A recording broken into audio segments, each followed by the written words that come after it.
খুব ছোটবেলার কথা মনে পড়ছে।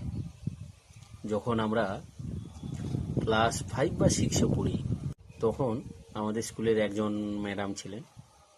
অনেকজন ছিল, তার মধ্যে একজন যে আমাদের ইংরেজি ক্লাস নিত, তার কথাটা আজকে খুব ভীষণভাবে মনে পড়ল। ওনাকে কেউ যদি হর্রে বলে ডাকতো, উনি খুব রেগেই যেতেন।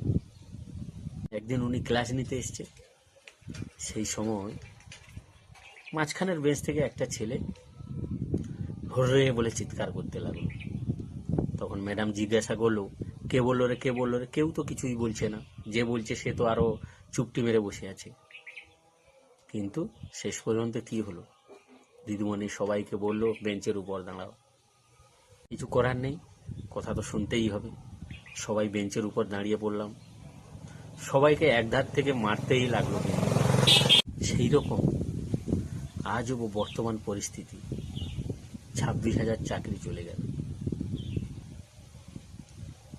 5,000, প্রায় 5,000-এর মতো অযোগ্য প্রার্থীর জন্য বা একটি মানুষের জন্য কতজনের চাকরিটা চলে গেল। প্রায় 21,000-এর কাছাকাছি ছেলের চাকরি চলে গেল। সেই কারণে বলছি, একজনের দোষের জন্য আমরা যেমন সারা ক্লাস মার খেয়েছিলাম, একটা ভুলের জন্য এতজনের জন্য বলি, বিচার না করে এতজনকে দোষ দেওয়াটা ঠিক হয়নি বিচারপতি সাহেব। যদি আমি মজুর খাটতে যাই, আমার দিক থেকে আমার মনে হয়েছে আপনার বিবেচনা করা উচিত ছিল।